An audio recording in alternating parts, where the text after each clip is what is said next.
Hey, good evening, my good people. Good evening, my good people. Uh, Tonight's show is strengthening the family ties. Hopefully, we be able to bring you guys a good show tonight. Appreciate everybody that could join us. Appreciate everyone. Um, Hopefully, anybody that's not here is watching YouTube or on Facebook. We recommend any comments or statements. I had to mute Keisha's mic a little bit because, as y'all can see, Keisha is playing spades right now. She can hear me, but we can't hear her. So today's topic is strengthening family ties. We have Keisha. Show us a wave, Keisha, because they can't hear you. And we have Drea this evening, and we have a couple more guests that may join during the show. Uh, Drea, would you like to go first? We're talking about strengthening the family ties. Yeah, fine. So this is a good topic. It's funny that you brought this topic up because I was at my mom's house last night, and we was talking about family ties and just how she was raised and ancestors and how in her generation it was more of a village because she was raised pretty much with her mom. Her mother was a single mother, and also too with her grandparents, which was my grandmother's parents. So how that was a village and how summertime, because my mom is from Alabama, and how summertime she would go to Detroit and different areas to help out her aunts and uncles and stuff like that. So you find out the secrets from your parents later on, and then you have to do a lot of clutching the pearl moments. And I remember she had dropped some bombs on me, and my dad had dropped some bombs on me. Like, oh, really? So this is what's going on in the family. And majority of times in Black families, you have the grandmother or big mama is the matriarch of the family. She's the one that's holding it down, and then hopefully she pass on the torch to, let's say, your great aunt, your aunties, or somebody else. So a lot of times in my family I see that a lot, and I also see a lot of like my uncles and cousins step up and being the protectors and the providers, and just even someone who you're like, hey, I'm just waving to the people and honest. Stuff like that. So that's my thing with strengthening the family ties and how I look at it. Before I go to our illustrious co-host Keisha, I invited all women on the panel because usually and traditionally, the matriarch of the family, or whether it's the grandmother or that one aunt, or it could actually be somebody that's not quote unquote the blood relative, but always been around, is usually the one that keeps the family unit together. Even though some of us may be loners, it's always that one elder woman who may be the one that be able to keep everybody together, that gets along with everybody, knows all the family secrets, and listens to everybody, and always is the person that everybody can vent to. So the reason why, like I said, I invited all women guests is hopefully they will all be that in their particular families and extended families in 40, 50 years. Not right now because they're all still younger ladies that I invited. So hopefully they'll be that. So Keisha, we're gonna introduce you. Keisha has some. She's playing spades, y'all. She's keeping the tradition, and this is why family ties is good because even during this time, Keisha, they have a spade game every night. When Keisha's even not available, if they're playing spades, Keisha's upstairs sleeping. So, I'm embarrassing them because I'm putting out family secrets, but this is what Keisha's doing right now. She got her wine, and here she go. Family ties. Family ties are strong. I think sometimes what gets in between family is secrets, or when people don't say what they need to say to one another. I have a really, really big family. I have over 20 first cousins. Um, and on my dad's side, so on my dad's side, in the South, if you have families that's from the South, like the parents came up north to start Mhm. a life. So on my dad's side, they left all their kids. So all the first cousins left their kids with the grandparents. So my father's first cousins are more like his sisters and brothers. So that gives me another 100 first cousins or more on my father's side, and we're all very close. We have a family reunion every year. Um, so you can continue family ties, but sometimes what happens is like we all have that pedophile cousin that they sent or uncle, right? That they sent from state to state in some cases. Um, so that person, male or female, was going state to state abusing the kids, Okay. right? So that causes family confusion, or when someone dies, like um, in the South, right? People steal the land from each other. That causes family confusion and drama. My niece is on the right of me. She said drama. So it's like different things like that that keeps the confusion. Or on my dad's side, right? Always arguing. Cousins marry cousins and sisters marry brothers or whatever. Right. So we have a sect of the family, we all very close, but they light skin, right? And then it's another sect that's dark skin, and they was like, look at Tom's kids, the darkies. So like, and that type of stuff keeps up the family confusion. We're gonna go to Dre. Keisha, I'm gonna mute you for a second. We're gonna go to Dre, okay? No problem. Yeah, Dre. So like Keisha, my folks are from Alabama. Both my mother and father is from the same town. They grew up together. They're no relation though. And so they left, Alabama 1970 to migrate to Boston. They had a choice to go to Detroit or go to Jersey, because I have a lot of family in Jersey City and Newark as well. So, they was like, well, let's just go to Boston. But I have a huge family on both sides. Since my family, my mom and I was talking about this yesterday. It wasn't no like, well, this is your thing, this is your in-laws. Like when both my grandmothers got sick, they stayed with us. And mind you, I have two older brothers. My mom took in her youngest brother, which is they're 17 years apart, and pretty much raised him like my older brother. And when she couldn't take care of my grandmother, which is her mom, she put her in a nursing home. Same thing when my dad's mom got sick. My aunt in Boston, they decided to take her in, but we all lived in like the weirdest thing. We all lived within like a 5-minute radius from each other in Boston, and so that was also a close family tie as well. So it's like, okay, I can go to my Aunt Jerry's house. I can go to my Uncle Arby's house if something, went down, whatever case is. So I really like that dynamic. And like what Keisha was saying about the property, on my mom's side, we have heir property.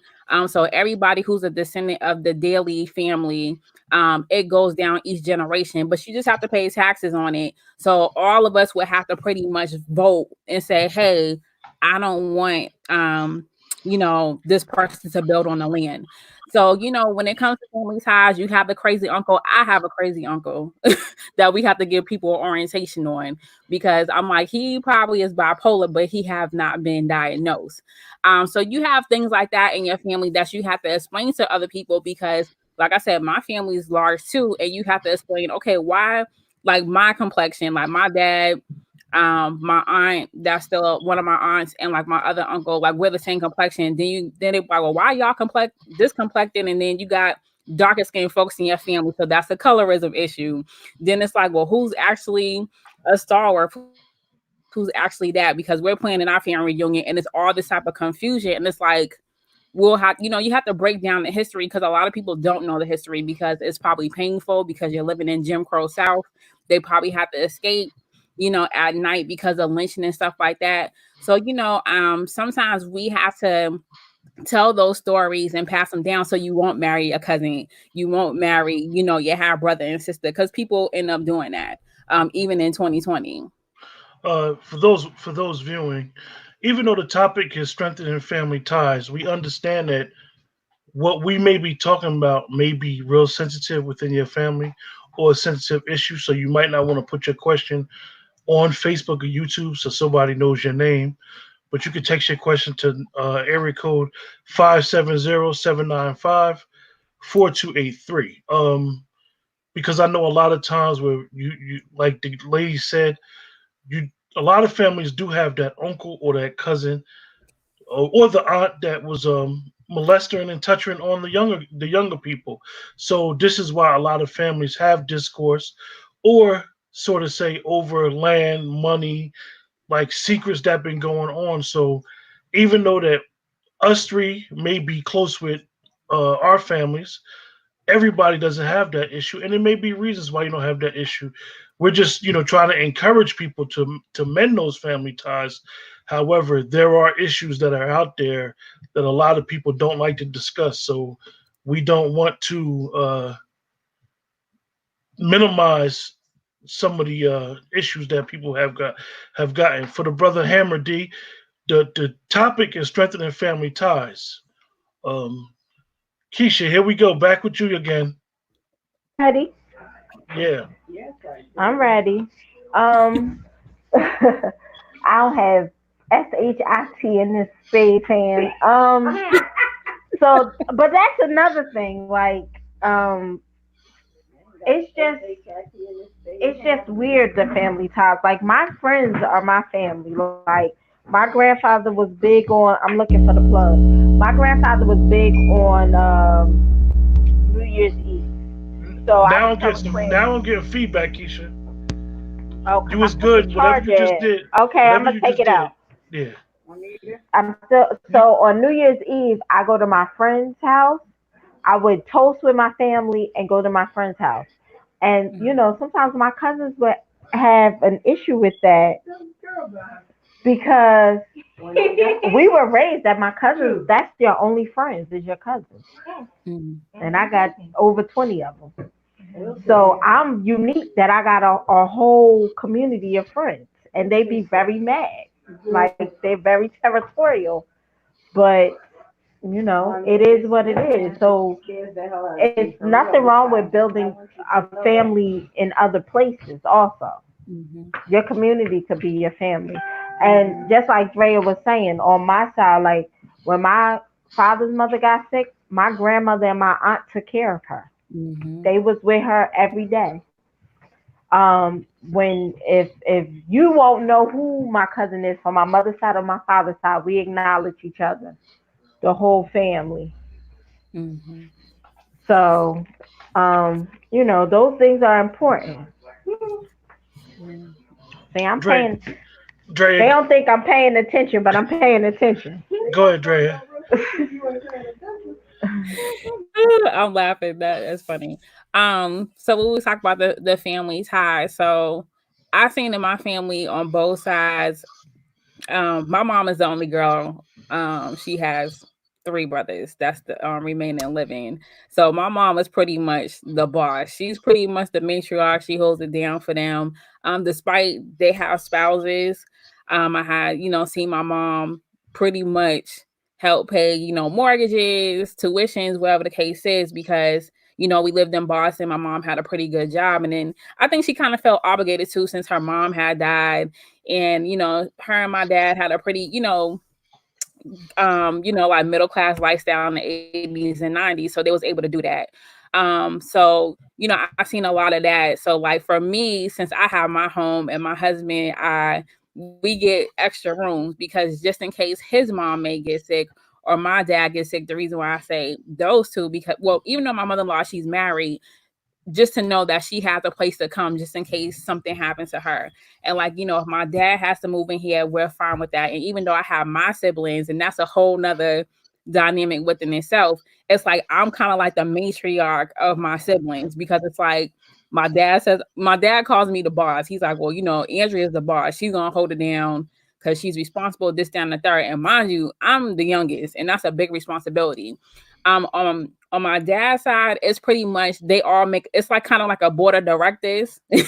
And it's funny how like the younger two, my dad and my aunt, they pretty much have to pull in resources whenever things go awry, whatever the case is, because like I said, once again, my dad, my aunt, and my uncle, who recently passed away like 2 years ago, they moved to Boston.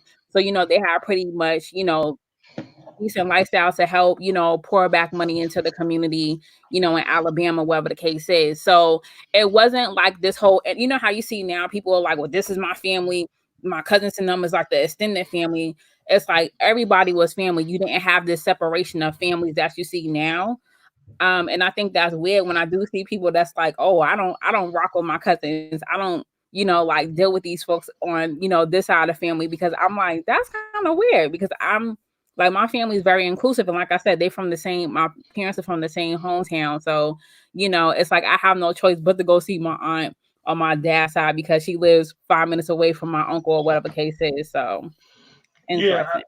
I could identify with what Keisha's saying about having an extended family be your friends, because when you think of when me and Keisha go back, me and Keisha have been friends since I can remember, and her family, her sister and my cousin been friends since they was little kids together.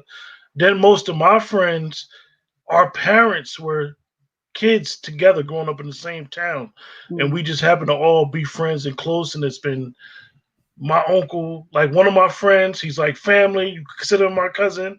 Some may say he's my friend. My uncle married his aunt, and it's like everybody's like intermingled. So it's like a literally a tribe, right. sort of say.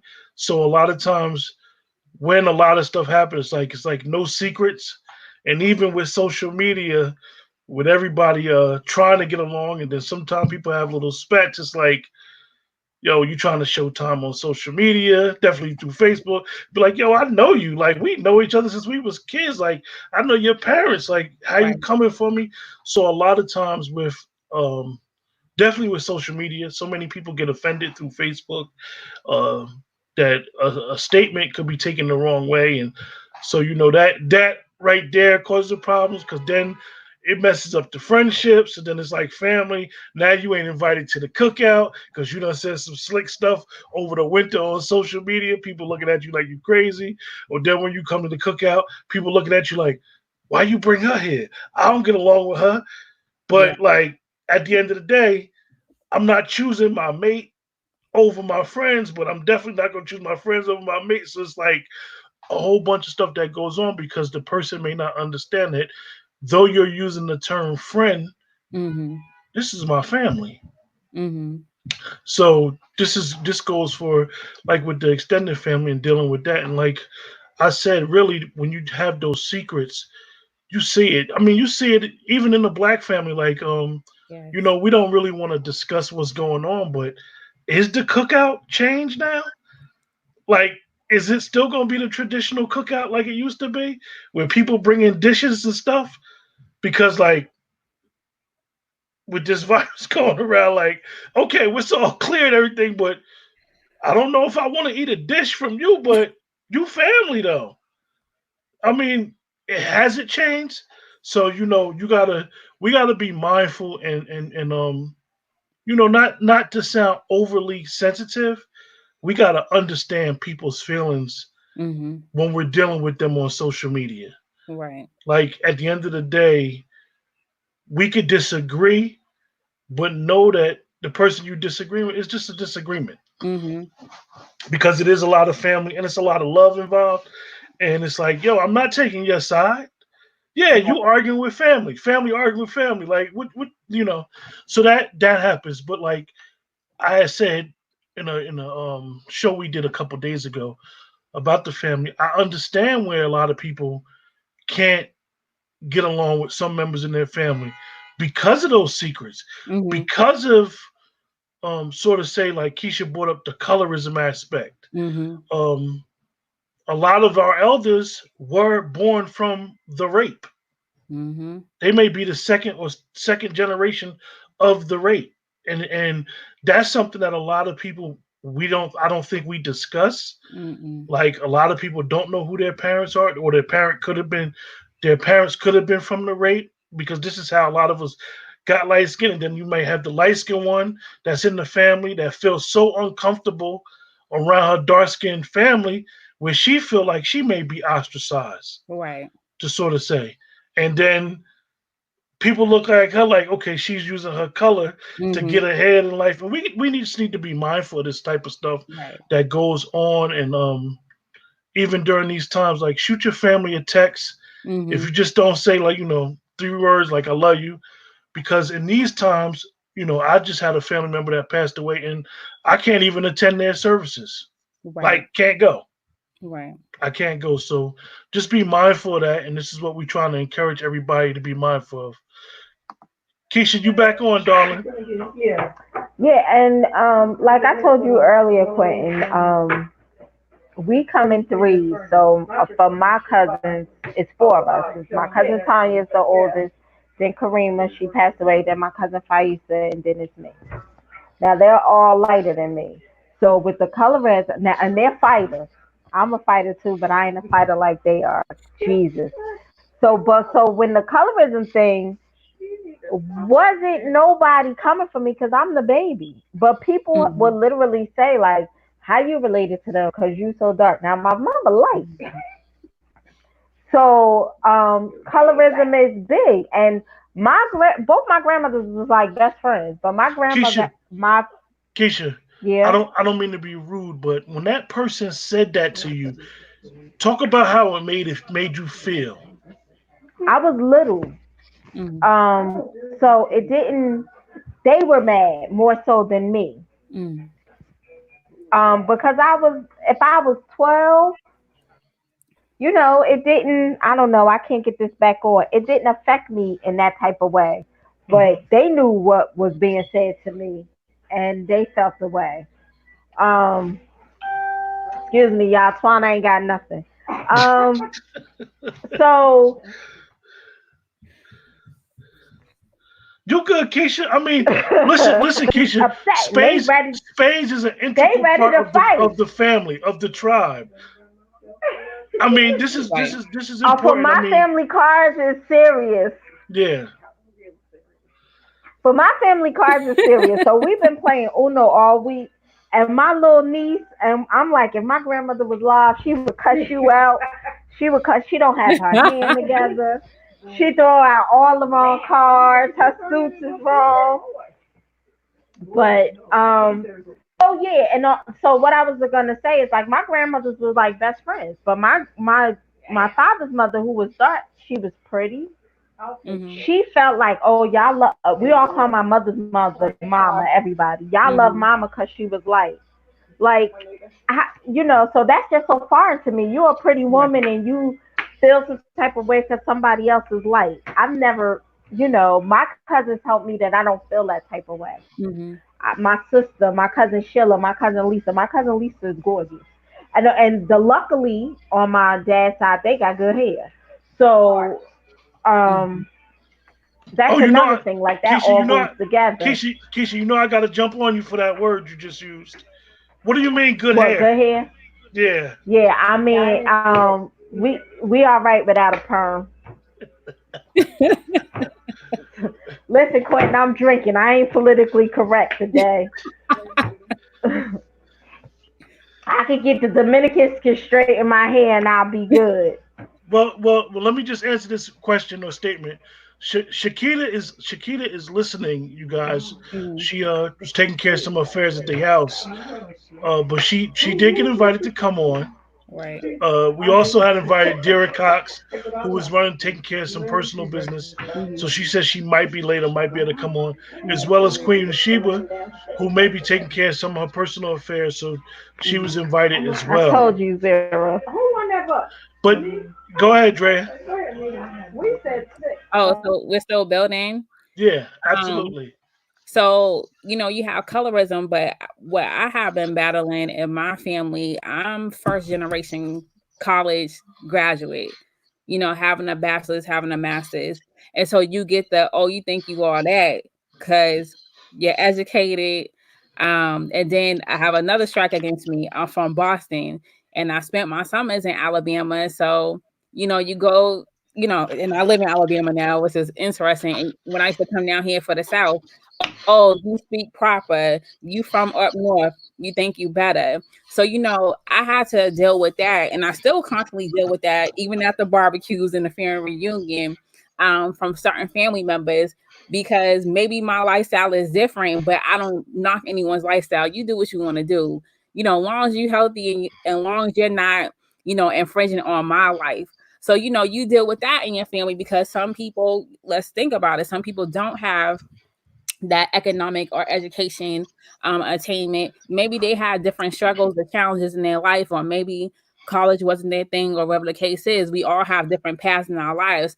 But I feel that, if your family member is doing like a dope job, I don't care if you just working a regular 9 to 5 at a bank, you should be supportive. I don't think people should tear you down because you may sound differently, or, like you may have different goals in your life. So, like I said, at my age, I still deal with that from first cousins, that they think that I'm better. Even the house that I bought, I live technically like 4 hours away, and these are my first cousins.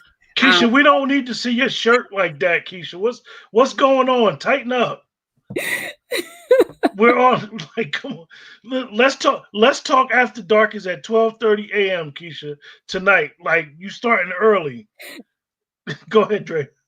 No, so that's what I was saying too, is like, you not only have to battle the colorism, but you have to battle, different things of, you being born and raised in a different location. You sound different, you have different goals, whatever case is. And, some people, because they have that type of void and they feel like, oh, you think you're better. It's like, and I remember I had to ask some of my cousins, like, did I ever say that I was better than you? Because I can't help that I was born in Boston and I sound the way that I sound, or, I decided to go to school, whatever case is.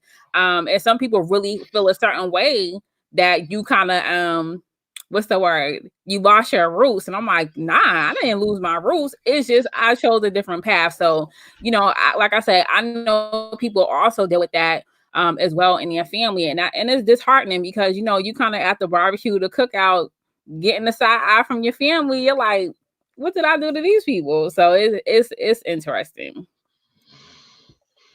Keisha, you back on, young lady. I deal with that too, being the first little black people in our neighborhood. Wait, I gotta prop y'all because it's starting with me. Yeah, so I dealt with that too. Like my cousins was like jealous, like because I had the when I was a little girl, I had the Barbie house and the toilet that flushed and all this other things because this is my parents' second house. People, but I didn't think I was better than nobody. I still don't. I'm always rooting for the underdog. I am paying attention, Swan. Shut up. What is this? Yeah, so I'm always rooting for the underdog, but you do have jealousy within your family. But what you gonna do about it? Like my father and I did many of people's Christmas. So, it is what it is. So, would you like to how I feel about the situation? Keisha, collect my book. Keisha, would you like to tell the audience? Would you like to tell the audience what you're drinking, Keisha? That's all I got, Quentin. What? No, I said, would you like to tell the audience what you're drinking? Huh? Keisha didn't want to share with us what she was sipping on, y'all. Usually she'll share with us. Like I said,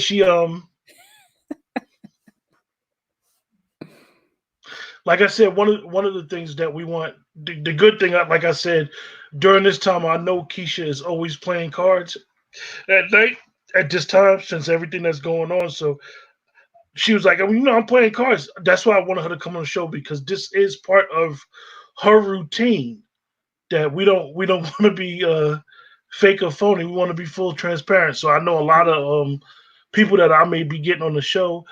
This is their down, usually their winding down time. And this is when they, have their little sippy sip. So, come on the show. It's cool. Come on the show and be who you are. It's perfectly fine. I just extended another invitation out there. Hopefully she comes on the show. But the topic of the show is strengthening family ties. This is a reset. What are the things I want people in the comment section to tell us what are the things that they've been doing since everything been going on to strengthen the family ties? Have they sent out that text? Mm-hmm. Have they asked people? Have they told people that they love them? Because there's a lot of people that we know who are getting sick, who are passing away, whether it's from the COVID-19 or not. Like somebody in your family passing away during this time, and you can't go Right. just to say the proverbial goodbye to the person.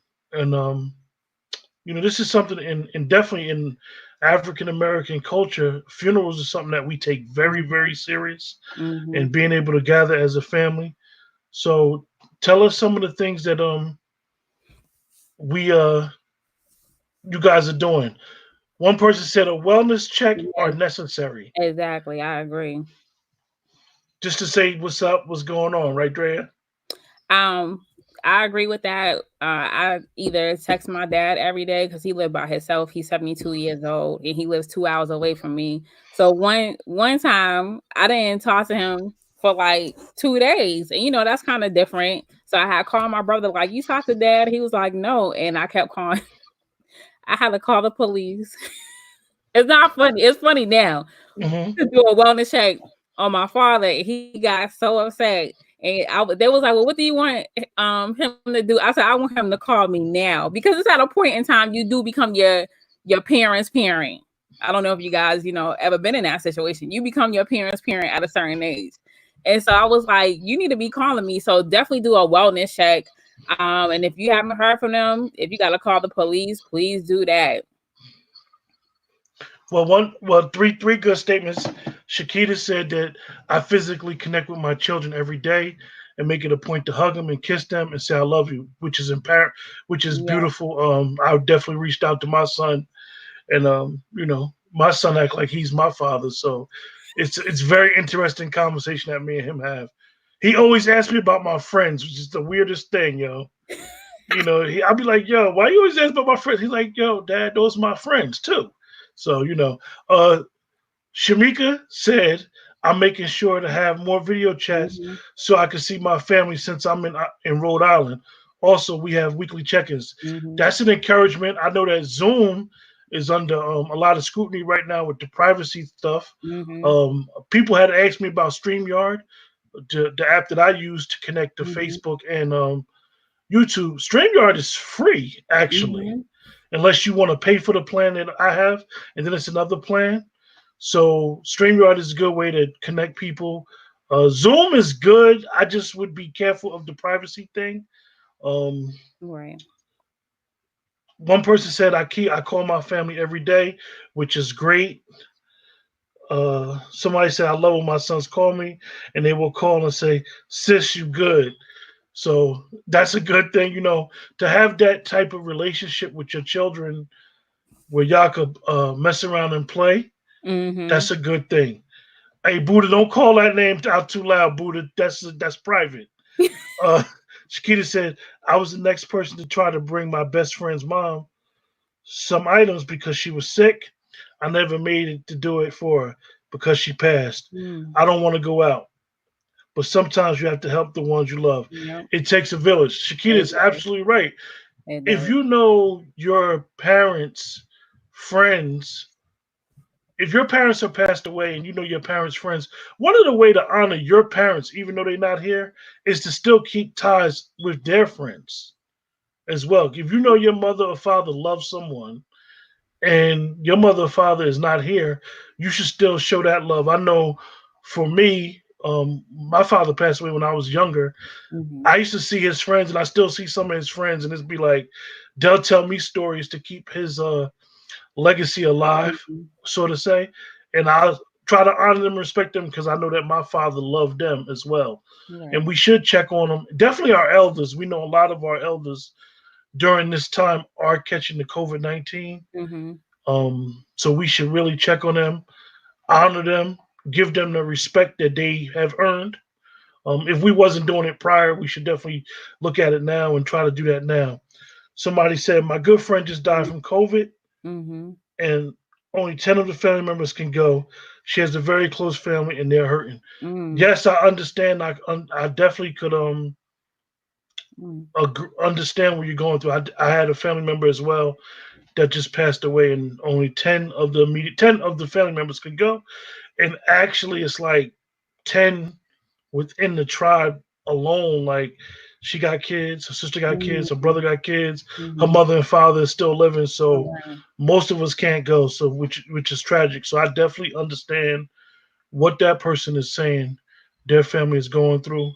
You know how we do. Once we come out of this, we're gonna party like the rock stars that all of us are.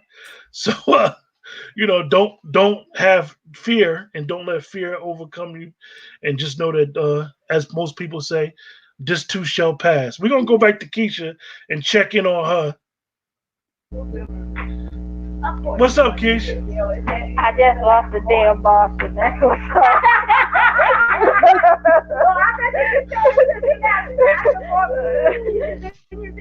Yes.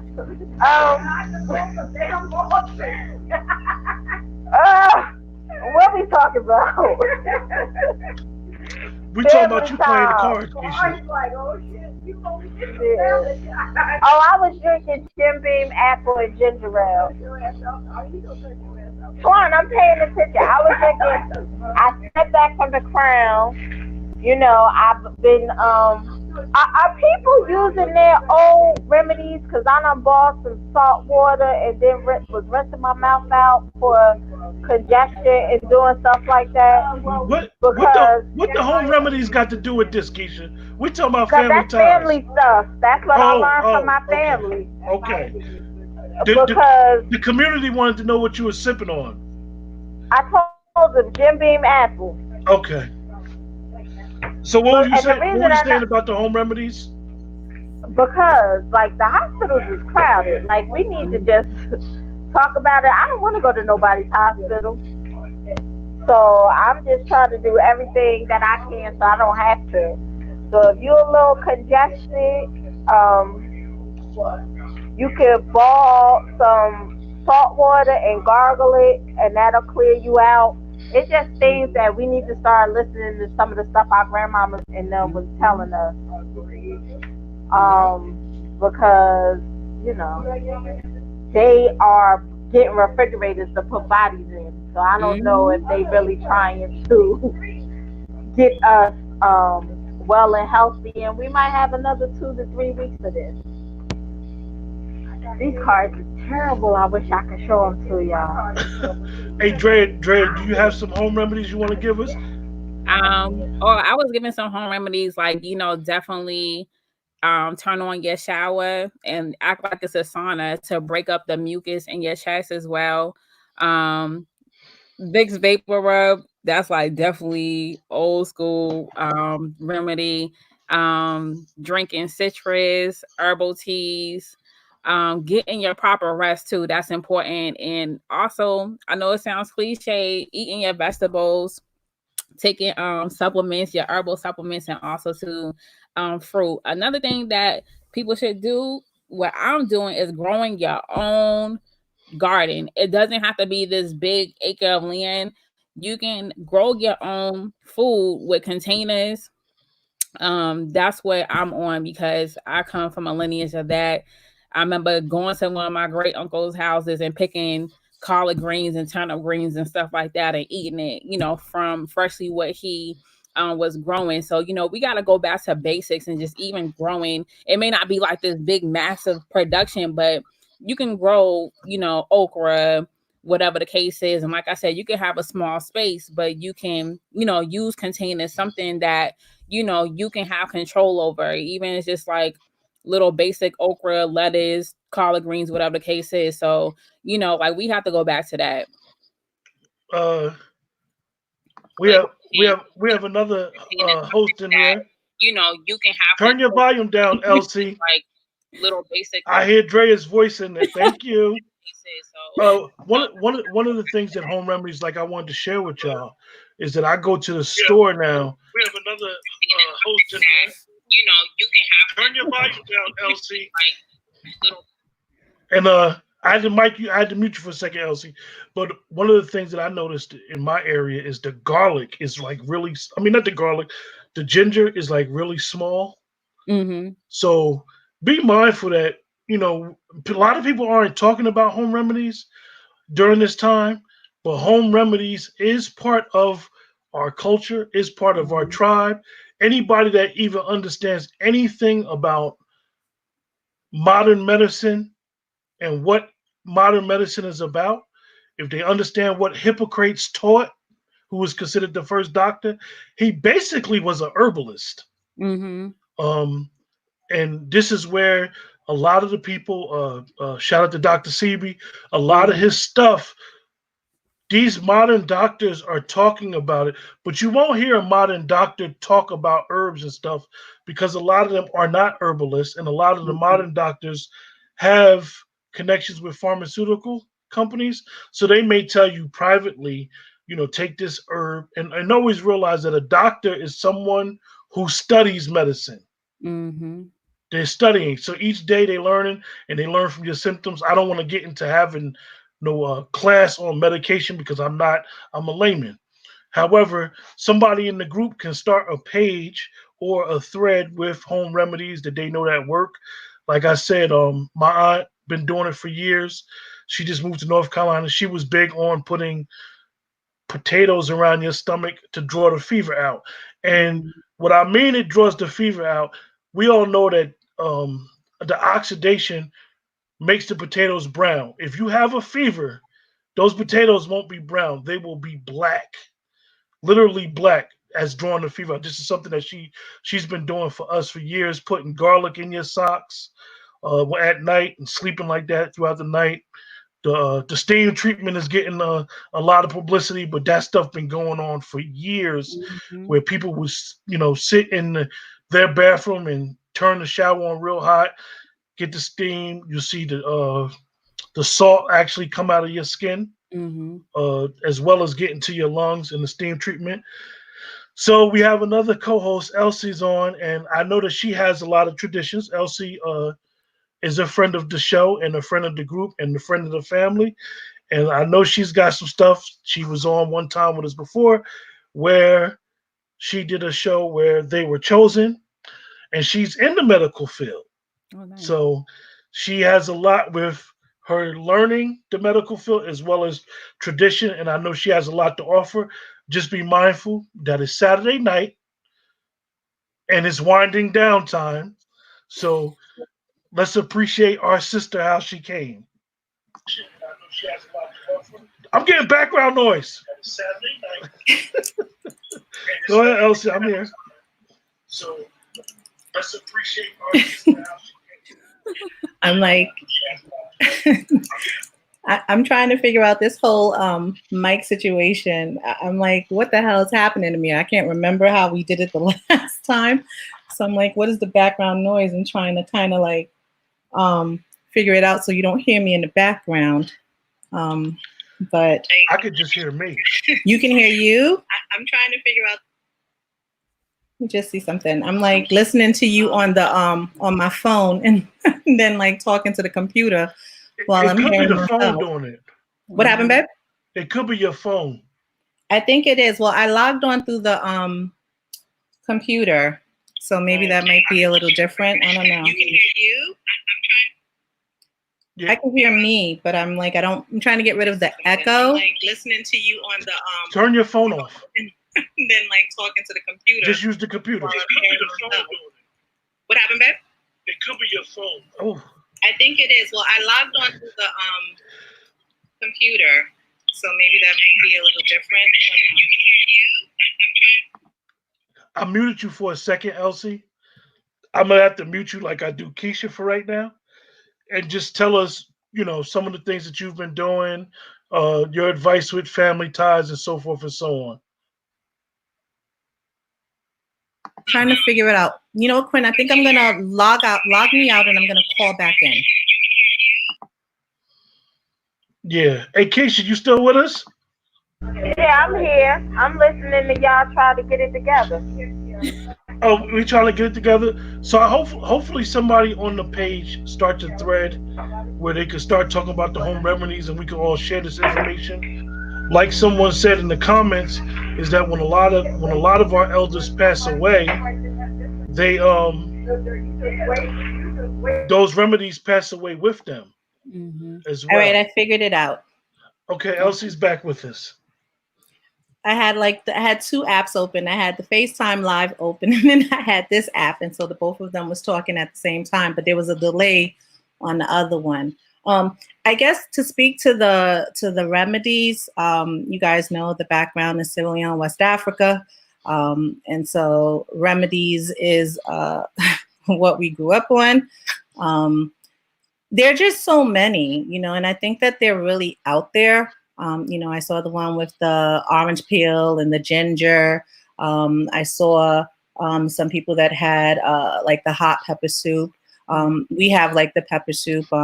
We have a mixture of stuff, but there's also like the spiritual component to it, the belief, like the stories of, you go in the bush and, there's like, and some certain types of things, and it works. I think it becomes about faith. If you believe it, if that's what you grew up on, that's what it becomes. My thing is, we have like a pepper soup, and I'm really missing it right now because I can't go visit my mom because she's, immunocompromised. So like we can't really go over to her. But we have this soup that we make that's like filled with so much pepper. It has like a lot of different ingredients in it.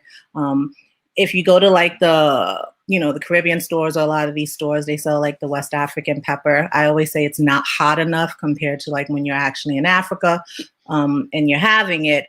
But what it tends to do, it tends to sweat out all of the toxins out of your body. I have been sick before. I have 20 years ago, I was in the hospital for food poisoning. Doctors couldn't figure out what was wrong with me. I was there for like 4 days, and in comes my mother with the soup. And like the next morning, it was just like, I'm like, I'm okay. I'm not dying or whatever.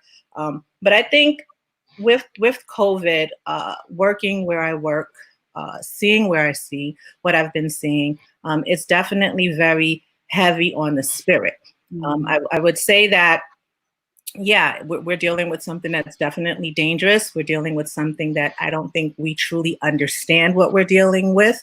I think even the medical professionals, we all have to remember that medicine is the practice of.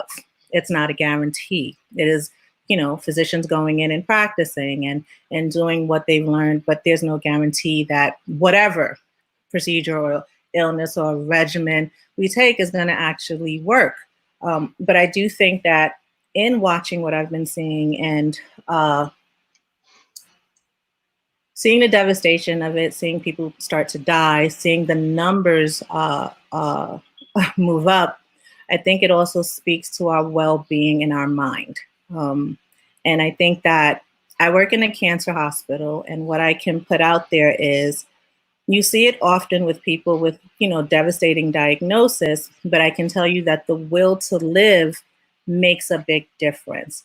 And sometimes when we resolve with the hysteria and the paranoia and the fear, it weakens our immune system. I've been in cancer care now for 20 years, so it's not like I'm just making this up, out of my hair. I've spoken to millions of patients, millions of doctors. Your resilience makes a difference in this disease or this virus or whatever is going on. You have to try to be positive, and you have to try to realize that what we're dealing with is a reset. It is us really looking at our lives, looking internally, looking at family. So this topic tonight is a good topic because one of the things that should come out of this is our relationships with our family members, and also finding peace in certain types of relationships, whether you want to make amends or whether you close chapters on certain relationships. But this is the time to really look within yourself and re-examine everything. We are forced to deal with ourselves right now. In a nutshell, we can't escape it. You can't run from it. You can't, you can call a therapist, which I do, but after she hangs up that phone, I'm stuck with my thoughts, with everything that's going on. So I say to say, with the whole remedies, Quentin, yeah, they do work, but it has to come with a certain mindset. And you can't just be like, you know what, I'm just going to go out there and take this remedy and everything's going to be well. It doesn't work like that. You have to have some sort of faith within you to believe that you're going to get better. And one of the things that I've been trying to tell everybody is, when someone sends you some negative nonsense, delete it. When someone comes at you with like, oh, such and such and such, no, don't take it. and at the end of the day, one of the things, I hate to say it, but Cancer Care has taught me this. We don't get a say in when it's our time to go. Mm-hmm. And so with this COVID, we see people passing on, and it's rough for us. And trust me, I'm seeing it firsthand. But we have to have a mindset of resilience. We have to want things to be better. Look at things from the bright side. Try to be positive. Don't give in to the pandemic and the paranoia that comes with it. Because if you really look at it from a logical sense, this virus started back in October, actually. Mm-hmm. My son was going to go to China for school. We started hearing about it. We canceled the trip in probably early December because we were like, we're not sending you over there with this. So this was out there. When we notice, if you look at the numbers, guys, and you see the more the media comes on with it, the more, everybody's all up in arms, the numbers start to escalate because everyone is starting to feel the anxiety, the fear. It's spreading like wildfire. So I guess what I'm saying is, yes, remedies are good, guys. Definitely do the holistic thing. Anything you have, share it. But know and understand that you have to have a certain resolve in you of peace. And I know it's not easy, but this is what this is all about. It is finding peace and balance within yourself. And then those remedies will take effect because you are internally really taking care of yourself now. We're going natural. We're going back to the old days when we didn't have all of this stuff that we have to make us feel good. We have to rely on our faith and our resolve and our gut and all of the spiritual things that we have within us. We got to use now. Mm-hmm. So that's what I have to say for that. Drea, just as a production note, someone asked where could they get that shirt, Drea? I bought the shirt at a HBCU game in Birmingham. Sorry. So those that don't know, Drea, she teaches at a HBCU as well. So someone has seen the Angela Davis shirt and they said they wanted the shirt. But Drea, your husband is from Nigeria, right? Yeah. So tell us about your traditional home remedies and some of the things that you've learned. They don't call them remedies over there, right? Tell them all about it. Oh yeah, definitely. What Elsie was saying about the hot pepper soup, that's on point. So we do a lot of like combination over here since we combining cultures over here. Right. He's still learning because he was born here in America. And I think sometimes, when, I can imagine when your parents migrate, you kind of lose that stuff same way with your parents, migrating up north or, when the elder dies, whatever the case is. So he's still learning about different remedies as well. So I like how we can combine them all. Definitely, I was like nodding my head. Everything else he said was on point. Because I'm like, yes, that is me to the fullest about holistic health. I get acupuncture because I was dealing with chronic burnout. My adrenal glands was pretty much burnt out. I tried everything from traditional medication and everything, and it didn't help. And I remember getting a reading. They said, you should try acupuncture. So that has helped me tremendously. But also, I try to live a peaceful life. I try not to have the drama and the trauma. And this is coming from a therapist because I am a therapist. I have my clinical social work license as well. So I try not to recreate the pathologies and patterns. Yeah. And try to, solve the unhealed things within because we have that darkness and that light as well. So people was like, oh, I heard nurses that I have friends that's nurses. They was like, oh, y'all need to stop saying that, fear is lowering the immune system. I'm like, that's all facts. Like fear, anxiety, all that, depression. And you've seen a lot of people that's existing in the darkness because they're constantly on CNN or their local news. The fear was pumping through the TV or social media. Yeah, your anxiety goes up.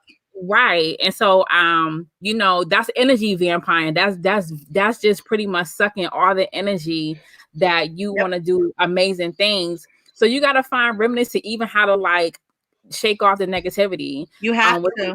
You have to because you will find yourself in an early grave. or just even more sicker than you thought you were. So, you know, like I said, in our household, you know, we do a lot of different holistic healing and wellness here, because sometimes, you know, traditional, it works and it doesn't work. Depends on, you know, what you got going on in your And life.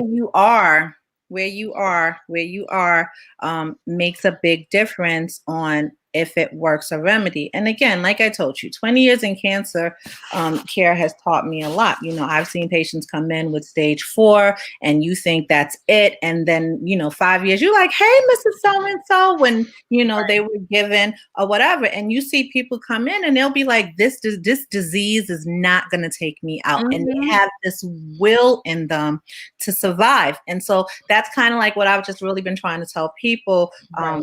You know, it's easy right now because depression is real. Mm-hmm. Anxiety is real. Lord knows I've been in all of those places. But I've learned that, you know, you got to offload. You Right. have to offload. Like, and you talked about acupuncture. I've done acupuncture. And like right now I do Reiki therapy. Mm-hmm. And when I started it, it was more about, like last year, it was like, listen, and I really do think that the universe has been preparing me to be prepared for what's going on right Mm-hmm. now. Because last year it was like, listen, I got to get rid of all of this trauma. I got to get rid of all of this stuff that's weighing us down, because it does weigh us down. You know, we think that it's not, but it sits there, and it does come from family background. Mm-hmm. And coming from an African background, I can always tell people that it was rough because we had to maintain 2 cultures, okay? Right. Because I would go behind closed doors and I would be African.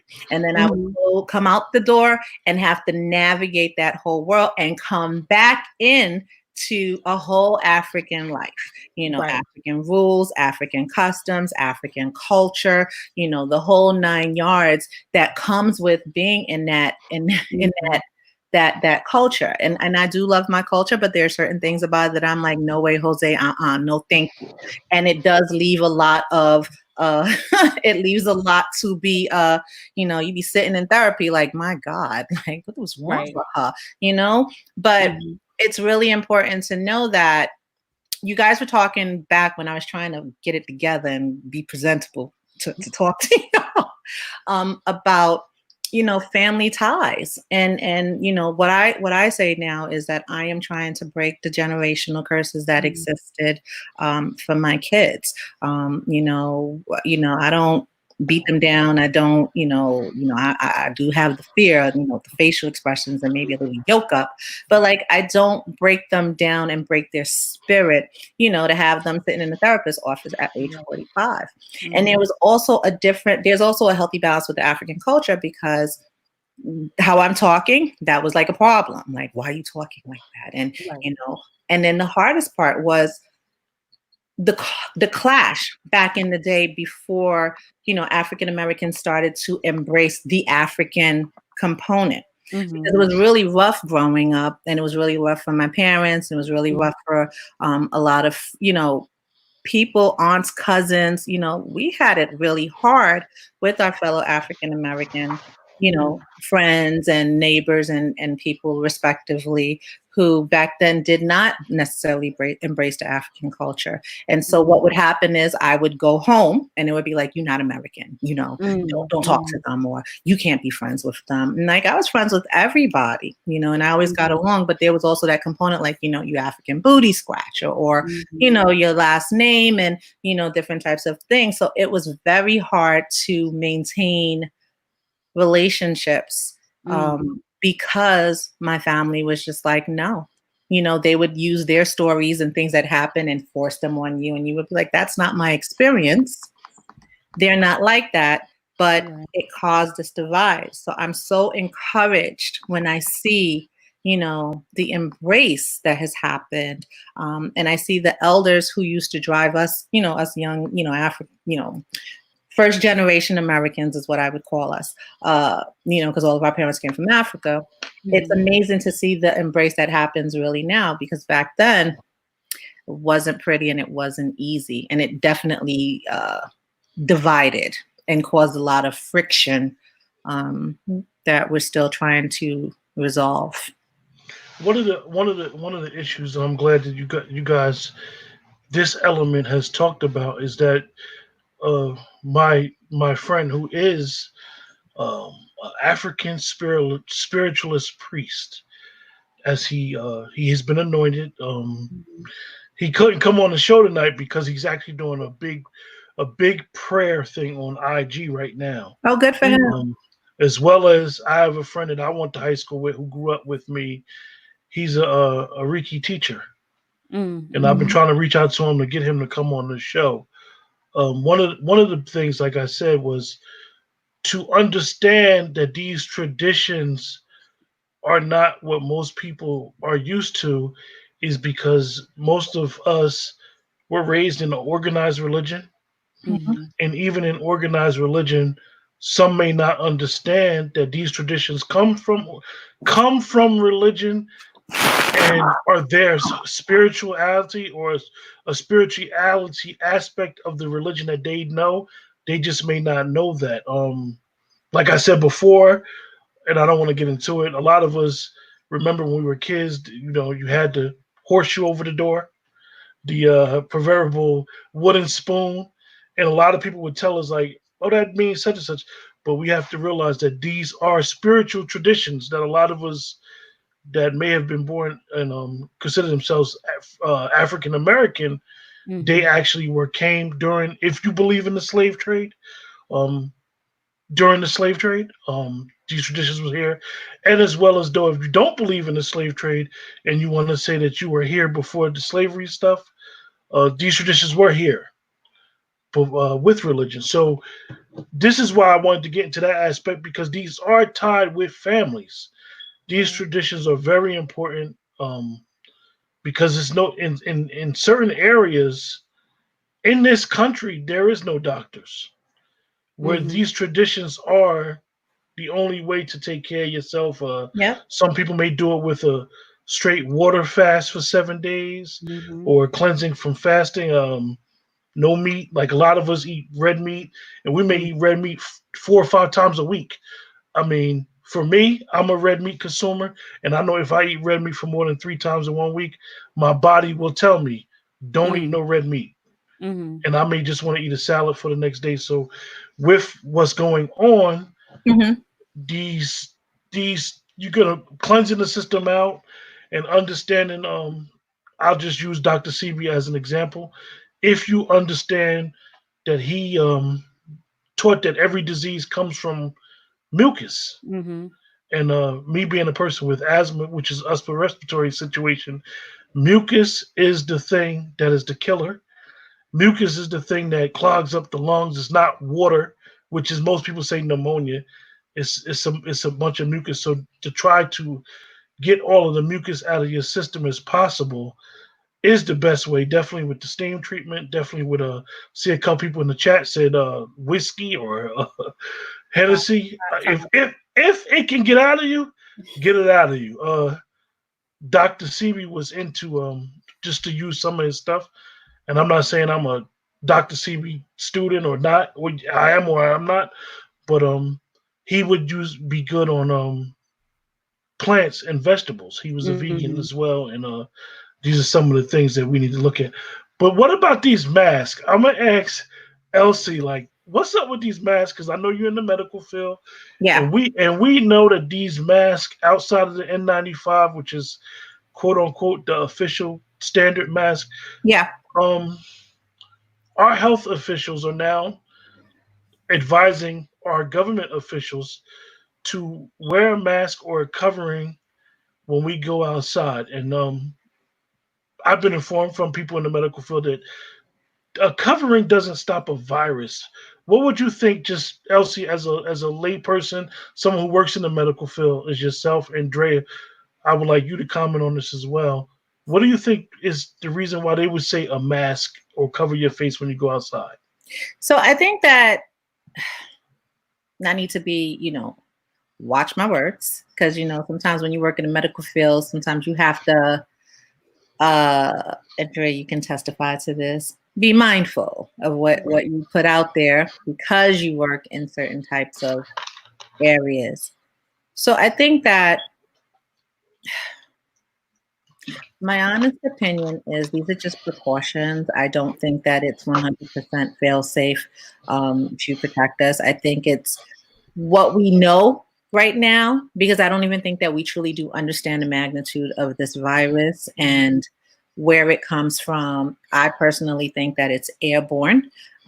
So I think the mask and everything, is a precautionary measure to slow the amount of people to transmit it. From my understanding, what we're being told is that it is to stop you from sending it on to someone else. But when you really think about it, and if we all want to be honest, realistic, and logical, how really secure are we with the mask? We're putting our hands to pull it off. Mm-hmm. We're putting our hands to put it back on. It's near our face. It's near our noses. It's just a precaution to lighten the curve. But I don't think it's 100% safe, like with anything. Mm-hmm. Honestly, Quentin, I think even with the N95 mask, I think that there are, we're doing the best that we can, but there's so many ways to transmit, to expose, to sneeze, to sweat, to blow, to shake or whatever. You just don't know. We could be 6 feet distance. That's just something that we're being told right now. But how many of these diseases and viruses that we practice something and then 10 years, 5 years down the line, we find out that no, that's what it wasn't. It was a whole nother umbrella. So to answer your question, at this point, once they said that people could start reusing masks, I didn't have the confidence in it anymore, because if you're reusing a mask, to me, the reusing I understand is because we're running out of masks. Okay, I get it. But, I done took my hands and everything, and I'm going to take that reusable mask that I blew in and put it back on, that's exposed to the air and Lord knows whatever, and I'm going to put it back on my face and ingest it. It just doesn't make sense to me. And so we basically we use the mask to stop the hysteria and the panic and the fear and to lessen it, in my opinion. It's not that it's 100% fail safe, but it's what we do to make you calm, or the other person calm, or a patient calm, and feeling like you can't give me something. And so at that very moment, if it brings our anxiety levels down, and it goes back to what I said about that energy that we have in us will, manifest. And that's how I really look at it, Quentin. Once they said we're using a mask, I was just, you work in the health field, you're like, we using a mask? Oh, okay. All right. We're reusing masks now. Drea? No, I totally agree, because you got to think about the other body parts and also your clothing. Yeah. You got to think about, okay, people touching your shirt. Right, your shirt, you get in your car, then it's in your hair. So, it doesn't make any sense, because what about the rest of your body parts? And, some people, they come home, they flop on their couch, and God forbid, which I dislike, they don't take their shoes off. So you're bringing it onto the surfaces in your home, in your car, first and foremost, then in your home. So, it's not the proper PPE that, that we see and that we know about. No, I'm not a nurse. I had worked at, I used to be a hospice social worker. So I know about all that PPE and preparation and stuff like that. But I think what Elsie had mentioned a good point is, I think it looks even more freaked out. I went to the store today and I'm looking at people with the mask on, like, why the cashier have on a mask? Everyone had on a mask and the gloves, and I was just like, okay. And then people are being ignorant by disposing it, not in the trash. They're disposing it on the ground. Street, right. So you're causing more germs, more environmental hazard. No, but Drea, let's take it a step further. People are wearing, I love it. People put on the gloves and then they digging in a bag. They touching money. They touching the phone with the gloves that you've put so your hands don't touch on anything. And how many people are really going home and sanitizing the items in their pocketbook? How many people are going home and the phone. Like, that's the one thing I was talking to my niece. I was like, you need to, like, wipe down your phone, because you take your hands, you put it on your phone, you touch your computer, you're touching your hands, everything you transfer. So you see people with these gloves, and it's just, I'm just looking like, my God, like, you're in your pocketbook, you eating food with the gloves that you done touched on everything. And so how safe are you? Shakita brings up one point in the comments. She said, but medical professionals wear them all day at work. So is this any mask or the right mask? The right mask that most medical professionals are encouraged is the N95 mask. But the governor, I know in Cuomo, Governor Murphy, as well as the governor in Pennsylvania and probably Connecticut, have all tried to encourage everybody. It's not mandatory, but to cover your face with a cloth or a mask. With one of the things that I have been observing, and this is something that this is just me. This has nothing to do with the show. This has nothing to do with you guys' opinion. This is my opinion. That when this the first started, they kept saying, "Wash your hands, wash your hands," because they don't. I don't think they know what they're talking about. I do think COVID-19 is very fairly new, even though they say it's been around 20 years. But I think far as not this strain, not this far, far as the exposure, I think is very new. And the reason why I say that is because some of the people that have caught COVID-19, you can't tell me these people would be considered unsanitary or not taking care of their hygiene. So you can't tell me now that if you take care of your hygiene and you wash your hands and use hand sanitizers, this will prevent you from catching it. So I have a hard time believing that they know. I do believe, like Elsie said, it's airborne, and maybe it's just getting to this part of the world, so to say. So I would suggest that you just try to take as many precautions as possible. I don't know if the gloves work. Like I said, gloves. If you look at your hands throughout the day, just think of all the things that you touch with your hands. Even if you are a clean person, even if you do wash your hands 10 to 15 times a day. I know most people in the medical field, when they go in and out of a room, they're washing their hands constantly. I know That's just it. So people in the hospital, hopefully they're following protocol. Yes, you wear gloves all day, but you wear them, you administer, you deal with the patient or the medication or whatever, and you take them off and you wash your hands and you move forward. And then you come in, you wash your hands again, you put the gloves on, you take them off before you leave that room. That's why they're receptacles everywhere in a hospital. And so there is procedures in place for gloves, which people are not doing. They're just leaving these gloves on all day. One glove. I went to the Whole Foods today, and you saw everybody with the gloves, but they touching the fruit, and they going through they're going through the vegetables with the gloves, and you're walking around, you taking your hands, and you touching the railing of the cart with the same gloves. And you get in your wallet, you digging everywhere, you're exposed, you're near people, because even if you have the 6 feet, somebody has brushed past you and can breathe on you in that brushing past you, like as you're walking by. So, I just say this to say that, everything right now, honestly, guys, we have to look at it as this is just a precaution. It is not fail safe. It is not guaranteed. We are doing the best that we can. I hope we're all collectively doing the best that we can to protect ourselves.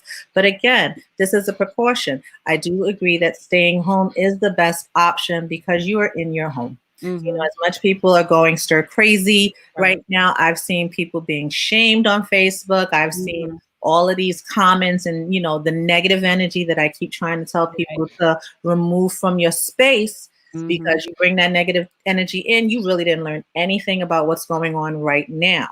But staying home is it. If there's any smoke screen of all of the stuff that we're being sold, you're staying home because you know what's in your home. You know who's there. You're not bringing nobody else into your home, into your space. I've seen some people shame people for not leaving. I go to work 2 times out the week. It is very nerve-wracking because you just don't know. And I do believe that this is airborne. But I have to go to hospital. We have patients. We have to do what we have to do. But you see it in the street. There are people out there who are really taking this serious. For the, I had this conversation with my girl Kay, for the 2% knuckleheads that are out there not doing what they're supposed to do. We need to give credit and think positive for the people that are actually doing what they're supposed to do. Like Shakita staying home, like people staying home and homeschooling their kids and keeping the children close and not having them like, oh, hey, come over and party, we family. No, those people need to be honored because it does make a difference than the 2% or 5% or whatever percentage people want to associate with it that are not doing what they're supposed to do. Because when you go to the supermarket, you do see the nonsense with, like touching and what do you think is happening when we're ordering food, guys? Like, we have to really think outside the box here. You think when we order food that they're socially distancing? Like, your energy has to be right to combat this. Oh yeah, Toya, who is a nurse in the surgical in surgery. She's a nurse in the surgery room. She's there for surgeries, and I know she'll correct me. And happy birthday, Toya! I know y'all will celebrate Aries season like the rock stars y'all is, because Aries season got canceled this year. I know. I wanted to hear all about it. I heard it's a bomb. All I can say is that if you partake in Aries seasons with these girls, it doesn't end till June. So, oh wow. Latoya gave us some advice. She said, if you do not properly know how to remove a mask or gloves, you will infect. And yes, it's airborne. Thank you, Latoya. Thank you. And she's very right. I mean, even to the point that we know that the dramatization of TV. But even if you watch TV and they're in the surgery, someone puts the gloves on you. Someone actually dresses you. So this is important that we be mindful that we're learning on the fly. We're just trying. Like Shakita said in one of her comments, she saw a guy that had dirty gloves on. She encouraged him about having clean gloves on and didn't want to go home and talk about them. So it was a teachable moment. And this is a lot of times this happens because I never, prior to probably 5 months ago, I was one of the people that went to the supermarket and just touched the carts. And then I always now would go and get the wipe, touch it with my sweatshirt, go get the wipe. And now you even see it. Have anybody been to the Walmarts lately? They even have a person that goes around and sanitize the carts. Exactly. So maybe this is like, through all of this, it is a wake up call for all of us to be mindful of being more sanitary for the people that do work outside. Unfortunately, I have used the public bathroom before, and what I do at work and outside, it's a routine. I got soap, I got tissue, I got wipes, I got sanitizer, and I've been doing it for the last 4 years at my job. And this is like goes on. Even the truckers, if you ever see truckers, truckers keep bags, and they're very serious about their cleanliness because they live on the road. A lot of truck stops do have showers, so just to give everybody understanding of how a trucker's life is. They go to certain truck stops, they got showers that are very clean at certain places. So this is something that we all just need to be. We can get some good in this as coming out of this as very clean individuals. Like I always try to joke around, but I'll be serious. The Moors are not here to teach the world how to clean themselves anymore. So we need to be mindful of that. But like I said, hopefully somebody in the group has started a thread on home remedies so all of us could benefit from it. Andrea and Elsie has told us about this pepper soup. Maybe one of them could put this recipe up there. Because I'm quite sure it's strong and it goes down strong if it's pepper soup. Like a lot of those things, because I know a lot of I'm not giving nobody a vegan class, but I know some vegans, right? They told me they don't get sick. Uh-huh. I know a vegan, she was a chronic asthmatic, and she told me since she been vegan, she don't get sick. Now I don't know if I could ever be vegan, but this is what she told me. So she would give me a lot of recipes, like a lot of vegetable recipes when she was in school to use. What's up, Dre? You got something for us? Your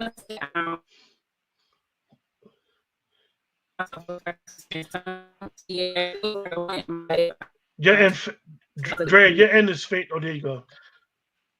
Start over again, Dre, because your end was fading. Um,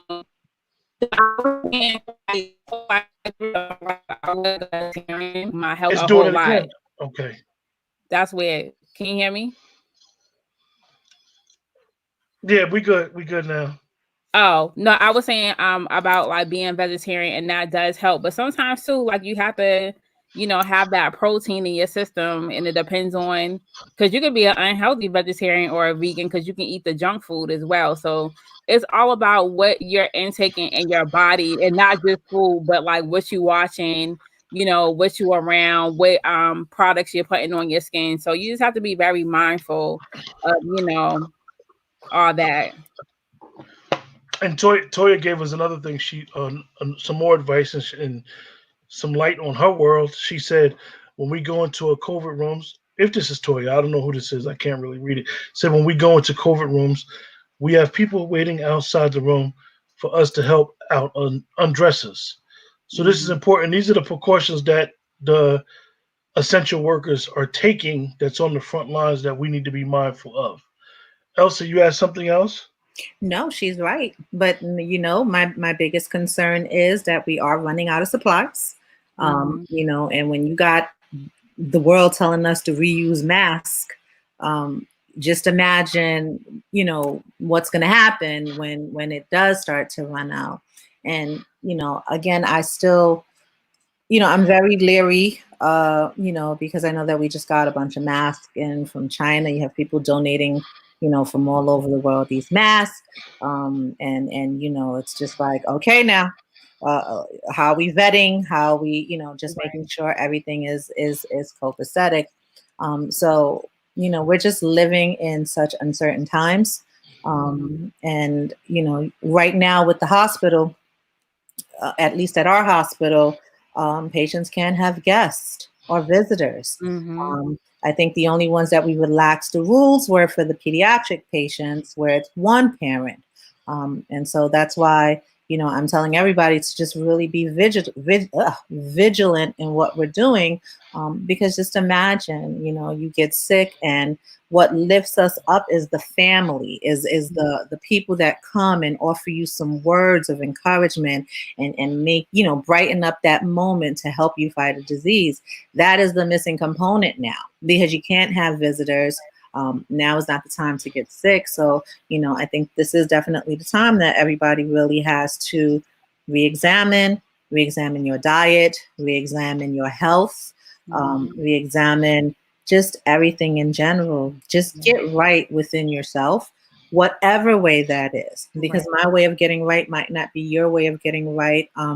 But whatever we do, we have to just really exercise the precautions. I love that people are telling people like, hey, you're doing it wrong, offering advice, help your neighbor. Like if you see someone that's acting a little reckless, don't go to them and be like, why are you doing such and such? No, hey, listen, just want to give you a little bit of advice. When you're doing your hands like that, you want to do X, Y, and Z, help people out. Because some people generally don't know the magnitude of it. But Latoya is absolutely correct. There's these protocols in place. Yeah, I just, I don't know. Dre, you have some more to give us? No, that's pretty much it. Just everyone, be safe and just look out for one another. I'm seeing, for me personally, I'm seeing people are being more collective with spending time with their family, being compassionate, because out of this too, on the negative side, there's some spouses that don't even know each other, and they're in quarantine with one another and probably contemplating divorce. So we probably gonna see a lot of divorces come out of this because they're like, yo, I was married to this person for 10 years and I, this, and this, I didn't know that, because sometimes we're like two ships in passing. But on the flip side, Drea, it could be those that were like headed toward divorce court, and now you stuck together, re-examining, oh wait, I remember that quality in you, like, like, we really stuck together right now, like we can't escape each other. So there's like two sides to it, you're gonna either come out, together or closer, or you're gonna come out. But I definitely know of some that it is a challenge where things were rocky in a relationship, and now y'all can't escape each other, and you can't escape the memories, you can't escape all the drama and everything, like we all are stuck dealing. Just imagine that relationship now where you sitting in there like, damn, you did so-and-so to me. And your memories are coming because you can't escape. You can't leave. Dude can't drive off. You can't be like, F that, I'm out of here. Like, y'all got to really like be together and just really examine like, all right, we wasted all this time, this energy, being mad about this, being mad about what you did 10 years ago, holding on to all of this pain. But when we really look at the bigger picture of it, here we are stuck. No escape. We got to deal with it. My running joke is, like, where you going? We have to talk about it, or maybe we don't have to talk about it. So, I just try to keep positive spin on it, because I've heard the jokes about the divorce, and maybe it'll happen. But maybe if that happens, you will have understood what went wrong. You will have made amends with it. You will have been able to forgive, I hope, for some, and accept. Because a lot of times I know me, you hold on to pain for dear life, not want to let it go. But sometimes these scenarios, and I can only speak for me, I'm forced to deal with a lot of stuff that I had, like locked away, and like, damn, I can't like let it go. So I hope that for some, if it is divorce, it is divorce that comes peacefully, because you generally say, you know what, we're not supposed to be together, but I love you. I wish you all the best, and you can move on, the other way. Or it could be like, listen, did it all matter? We love each other. Let's just ride out this wave. It is the time to really talk about it. Like, let's talk about it. You did so-and-so to me on such and such and such. I didn't appreciate such and such and such. Now what? And either you're going to move forward, or you just want to do what you have to do, in my opinion. Well, that's about all. We're going to wrap the show up. Program note, we are having a Let's Talk After Dark at 12:30 a.m. Listen, it could get real hot in this room. When we have this talk, I'm inviting everybody to attend. This is for the mature and adult crowd that may have some comments or statements that they'd like to join, or just say, nobody's here to judge nobody.